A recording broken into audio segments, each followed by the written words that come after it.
Good evening and salutations. That correctly. I'm going to start off the evening with our card pulling.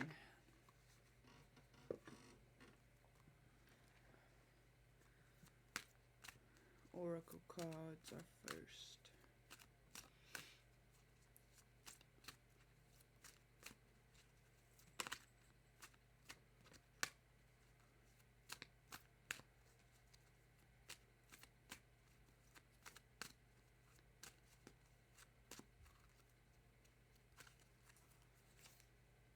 Imagine.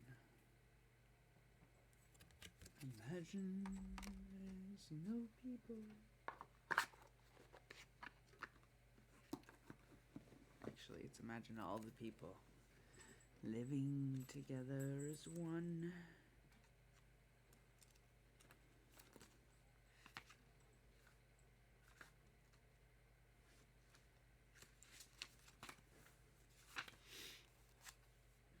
Turning imagination into manifestation, creative thought, visualization, the power of aligning imaginary imagery and feelings, creativity and illusions.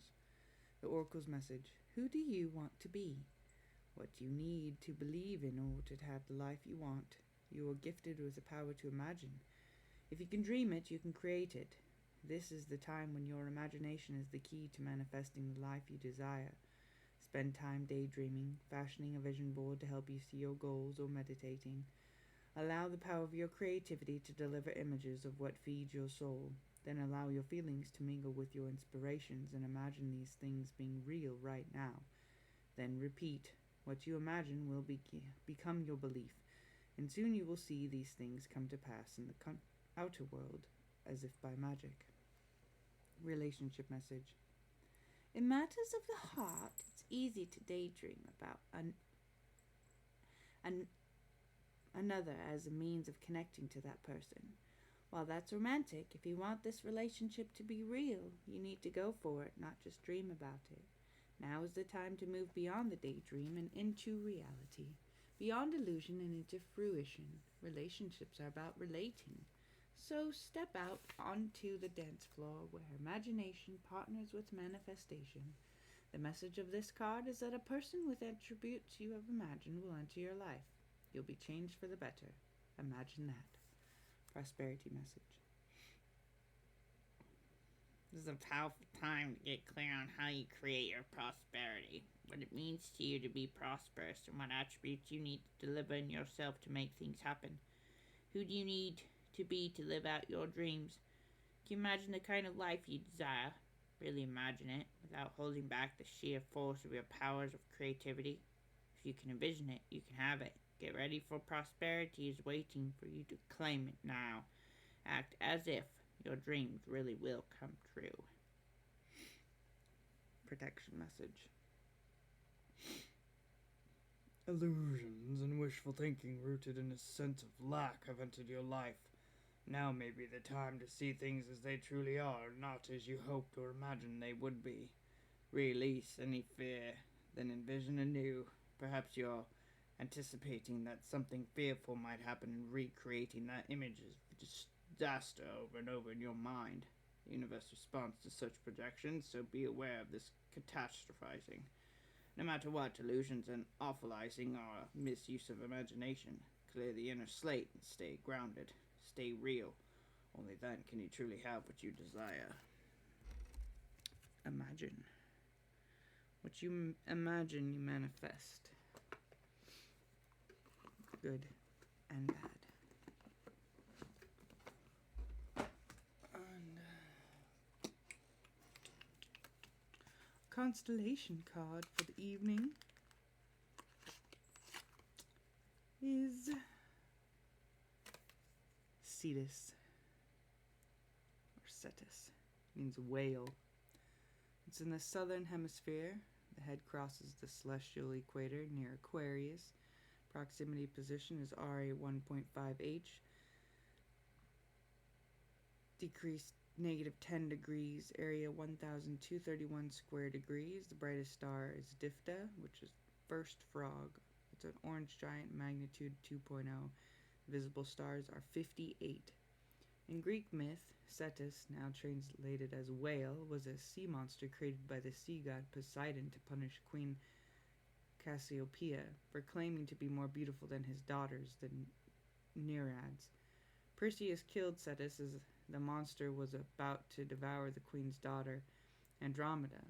Brazilian Indians saw this constellation as a jaguar.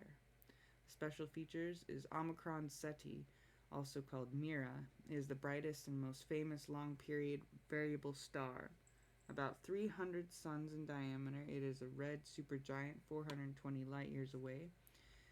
Every 332 days or so, it cycles in brightness from about magnitude 3.0 to about magnitude 9.0.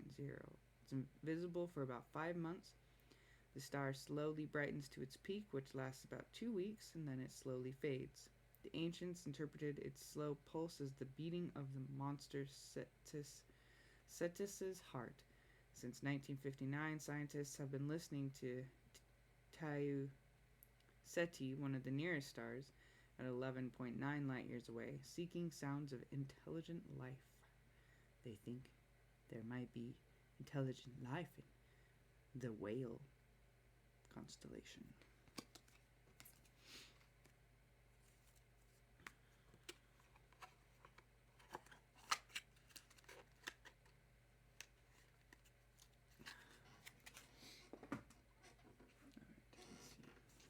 I think we were in the middle of some principles last time, so we will start there again. The Hermeticists subdivide each of the 3 great planes into 7 minor planes, and each of these latter are also subdivided into 7 subplanes, all divisions being more or less arbitrary, shading into each other, and adopted merely for convenience of scientific study and thought. The great physical plane and its 7 minor planes is that division of the phenomena of the universe, which includes all that relates to physics or material things, forces, and manifestations. It includes all forms of that which we call matter and all forms of that which we call energy or force.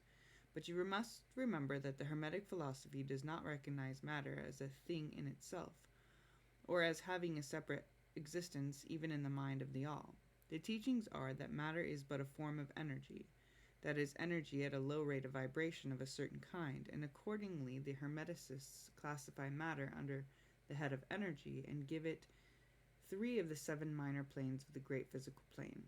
These 7 minor physical planes are as follows: the plane of matter, A, matter B, matter C, the plane of ethereal substance, the plane of energy A, the plane of energy B, and the plane of energy C. The plane of matter A comprises the forms of matter in its form of solids, liquids, and gases as generally recognized by the textbooks on physics. The plane of matter B comprises certain higher and more subtle forms of matter, of the existence of which modern science is but now recognizing, the phenomena of radiant matter in its phases of radium, etc., belonging to the lower subdivision of this minor plane. The plane of matter C comprises forms of the most subtle and tenacious matter, the existence of which is not suspected by ordinary scientists. The plane of ethereal substance comprises that which science speaks of as the ether, a substance of extreme tenuity and elasticity, pervading all universal space and acting as a medium for the transmission of waves of energy, which as light, heat, electricity, etc. This ethereal substance forms a connecting line between matter, so-called, and energy, and partakes of the nature of each. The Hermetic teachings, however, instruct that this plane has 7 subdivisions, as have all of the minor planes, and that in fact there are 7 ethers instead of but 1. Next, above the plane of ethereal substance comes the plane of energy A, which comprises the ordinary forms of energy known to science, its 7 subplanes being respectively heat, light, magnetism, electricity, and attraction, including gravitation, cohesion, chemical affinity, etc., and several other forms of energy indicated by scientific experiments and not as yet named or classified. The plane of energy B comprises 7 subplanes of higher forms of energy not as yet discovered by science, but which have been called nature's finer forces, and which are called into operation in manifestation of certain forms of mental phenomena, and by which such phenomena becomes possible. The plane of energy C comprises 7 subplanes of energy so highly organized that it bears many of the characteristics of life, but which is not recognized by the minds of men on the ordinary plane of development, being available for the use on beings of the spiritual plane alone. Such energy is unthinkable to ordinary man, and may be considered almost as the divine power. The beings employing the same are as gods compared even to the highest human types known to us. The great mental plane comprises those forms of living things known to us in ordinary life, as well as certain other forms not so well known except to the cultist.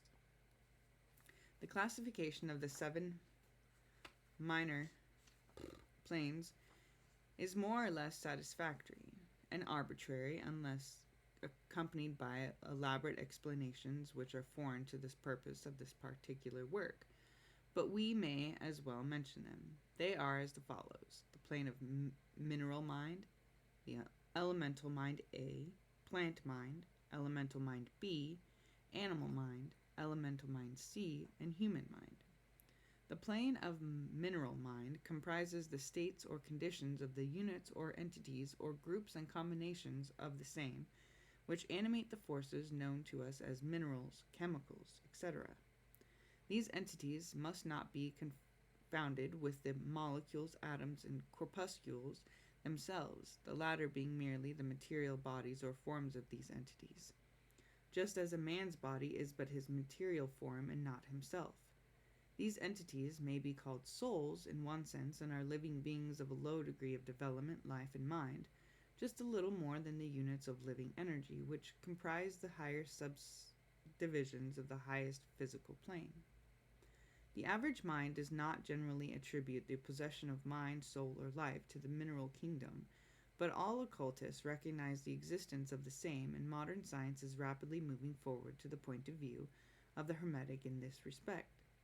The molecules, atoms, and corpuscles have their loves and hates, likes and dislikes, attractions and repulsions, affinities and non-affinities, etc., and some of the more daring of modern scientific minds have expressed the opinion that the desire and will, emotions and feelings of the atoms differ only in degrees from those of men. We have no time or space to argue this matter here. All occultists know it to be a fact, and others are referred to some of the more recent scientific works for outside cooperation. There are the usual 7 subdivisions to this plane. The plane of mental mind A comprises the state or condition and degree of mental and vital development of a class of entities unknown to the average man, but recognized to occultists. These are invisible to the ordinary senses of man, but nevertheless exist and play their part of the drama of the universe. Their degree of intelligence is between that of the mineral and chemical entities on one hand, and of the entities of the plant kingdom on the other. There are 7 subdivisions of this plane also. The plane of plant mind, in its 7 subdivisions, comprises the states or conditions of the entities comprising the kingdom of the plant world, the vital and mental phenomena of which is fairly well understood by the average intelligent person. Many new and interesting scientific works regarding mind and life in plants have been published during the last decade. Plants have life, mind, and souls as well as have the animals, man, and Superman. The plane of elemental mind B, in its 7 subdivisions, comprises the states and conditions of a higher form of elemental or unseen entities playing their part in the general work of the universe, the mind and life of which form a part of the scale between the plane of plant mind and the plane of animal mind. The entities partake of the nature of both. The plane of animal mind, in its 7 subdivisions, comprises the states and conditions of the entities, beings, or souls animating the animal forms of life familiar to us all. It is not necessary to go into details regarding this kingdom or plane of life, for the animal world is as familiar to us as is our own. The plane of elemental mind C, in its 7 subdivisions, comprises those entities or beings invisible, as are all such elemental forms, which partake of the nature of both animal and human life in a degree in certain combinations. The highest forms are semi-human in intelligence. The plane of human mind, in its 7 subdivisions, comprises those manifestations of life and mentality which are common to man in his various grades, degrees, and divisions. In this connection, we wish to point out the fact that the average man of today occupies but the 4th subdivision of the plane of human mind, and only the most intelligent have crossed the border of the 5th subdivision. It has taken the race millions of years to reach this stage, and it will take many more years for the race to move on to the 6th and 7th subdivision and beyond. But remember that there have been races before us which have passed through these degrees and then on to higher planes. Our own race is the 5th, with stragglers from the 4th, which has set foot upon the path. And then there are a few advanced souls of our own race who have outstripped the masses and who have passed on to the 6th and 7th subdivision, and some few beings still further on. The man of the 6th subdivision will be the Superman. He of the 7th will be the Overman. In our consideration of the 7 minor mental planes, we have merely referred to the 3 elementary planes in a general way. We do not wish to go into this subject in detail in this work, for it does not belong to this part of the general philosophy and teachings. But we may say this much. In order to give you a little clear idea of the relations of these planes to the more familiar ones, the elementary planes bear the same relation to the planes of mineral, plant, animal, and human mentality in life that the black keys on the piano do to the white keys. The white keys are sufficient to produce music, but there are certain scales, melodies, harmonies in which the black keys play their part, and in which their presence is necessary. They are also necessary as connecting links of soul condition, entity states, etc. Between the several other planes, certain forms of developmental being attain therein. This last fact, given to the reader who can read between the lines, a new light upon the processes of evolution, and a new key to the secret door of the leaps of life between kingdom and kingdom. The great kingdoms of elementals are fully recognized by all occultists, and the esoteric writings are full of mention of them. The readers of Balthazar's Zanoni and several tales will recognize the entities inhabited these planes of life. Passing on from the great mental plane to the great spiritual plane, what shall we say? How can we explain these higher states of being, life, and mind to minds as yet unable to grasp and understand the higher subdivisions of the plane of human mind? The task is impossible. We can speak only in the most general terms. How may light be described to a man born blind? How sugar to a man who has never tasted anything sweet? How harmony to one born deaf? All that we can say is that the 7 minor planes of the great spiritual plane, each minor plane having its 7 subdivisions, comprise beings possessing life, mind, and form as far above that of man of today as the latter is above the earthworm, mineral, or even certain forms of energy or matter. The life of these beings so far transcends ours that we cannot even think of the details of the same. Their minds so far transcend ours that to them we scarcely seem to think, and our mental processes seem almost akin to material processes. The matter of which their forms are composed is of the highest planes of matter. Nay, some are even said to be clothed in pure energy. What may be said of such beings? Some like angels. On the 7 minor planes of the great spiritual plane exist beings of whom we may speak as angels, archangels, or demigods. On the lower minor planes dwell those great souls whom we call master and adepts. Above them come the great hierarchies of the angelic hosts, unthinkable to man, and above those come those who may without irreverence be called the gods. So high in the scale of being are they, their being, intelligence, and power being akin to those attributed by the races of men to their conceptions of deity. These beings are beyond even the highest flights of the human imagination, the word divine being the only one applicable to them. Many of these beings, as well as the angelic host, take the greatest interest in the affairs of the universe and play an important part in its affairs. These unseen divinities and angelic helpers extend their influence freely and powerfully in the process of evolution and cosmic progress.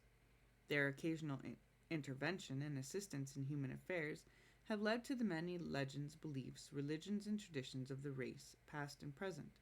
They have superimposed their knowledge and power upon the world again and again, all under the law of the all, of course.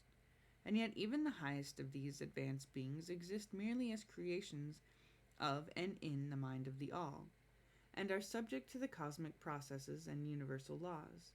They are still mortal. We may call them gods if we like, but still they are but the elder brethren of the race, the advanced souls who have outstripped their brethren and who have foregone the ecstasy of absorption by the all, in order to help the race on its upward journey along the path. But they belong to the universe and are subject to its conditions. They are mortal, and their plane is below that of absolute spirit. Only the most advanced Hermeticists are able to grasp the inner teachings regarding the state of existence and the powers manifested on the spiritual planes. The phenomena is so much higher than that of the mental planes that a confusion of ideas would surely result from an attempt to describe the same. Only those whose minds have been carefully trained along the lines of the Hermetic philosophy for years, yes, those who have brought with them from other incarnations the knowledge acquired previously, can comprehend just what is meant by the teaching regarding the spiritual planes. And much of these inner teachings is held by the Hermeticists as being too sacred, important, and even dangerous for general public dissemination. The intelligent student may recognize what we mean by this when we state that the meaning of the spirit, as used by the Hermeticists, is akin to living power, animated force, inner essence, essence of life, etc., which meaning must not be confounded with that usually and commonly employed in connection with the term, i.e., religious, ecclesiastical, spirituelle, ethereal, holy, etc., etc. To occultists, the word spirit is used in the sense of the animating principle, carrying with it the idea of power, living energy, mystic force, etc. And occultists know that which is known to them as spiritual power may be employed for evil as well as good ends, in accordance with the principle of polarity, a fact which has been recognized by the majority of religions in their conception of Satan, Beelzebub, the devil, Lucifer, fallen angels, etc. And so the knowledge regarding these planes have been kept in the Holy of Holies in all esoteric fraternities and occult orders, in the secret chamber of the temple. But this may be said here, that those who have attained high spiritual power have misused them, have a terrible fate in store for them. And the swing of the pendulum of rhythm will inevitably swing them back to the furthest extreme of material existence, from which point they may retrace their steps spiritward along the weary roads of the path, but always with the added torture of having always with them a lingering memory of the heights from which they fell owing to their evil actions. The legends of the fallen angels have a basis in actual facts, as all advanced occultists know. The striving for self-power on the spiritual planes inevitably results in the selfish soul losing its spiritual balance and falling back as far as it had previously risen. But to even such a soul, the opportunity of a return is given, and such souls have the return journey, paying the terrible penalty according to the invariable law. In conclusion, we would again remind you that according to the principle of correspondence, which embodies the truth, as above, so below, as below, so above, all of the 7 Hermetic principles are in full operation on all of the many planes, physical, mental, and spiritual. The principle of mental substance, of course, applies to all the planes, for all are held in the mind of the all. The principle of correspondence manifests in all, for there is a correspondence, harmony, and agreement between the several planes. The principle of vibration manifests on all planes. In fact, the very differences that go to make the planes arise from vibration, as we have explained. The principle of polarity manifests on each plane, the extremes of the poles being apparently opposite and contradictory. The principle of rhythm manifests on each plane, the movement of the phenomena having its ebb and flow, rise and flow, incoming and outgoing. The principle of cause and effect manifests on each plane, every effect having its cause and every cause having its effect. The principle of gender manifests on each plane, the creative energy being always manifest and operating along the lines of its masculine and feminine aspects. As above, so below. As below, so above. This centuries-old Hermetic axiom embodies one of the great principles of universal phenomena. As we proceed with our consideration of the remaining principles, we will see even more clearly the truth of the universal nature of this great principle of correspondence.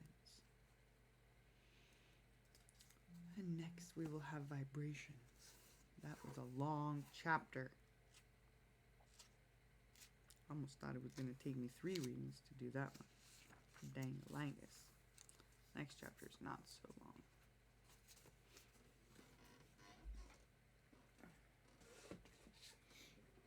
Let's see. How long is this chapter? Self-mastery.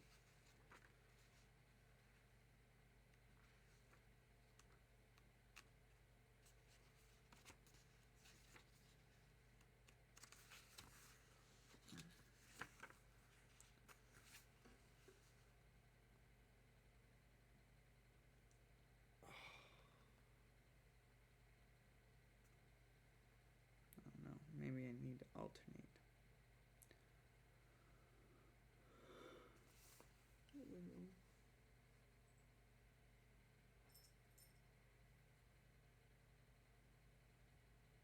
Yeah, I picked my nose, folks. It happens. We all do it. You know you do.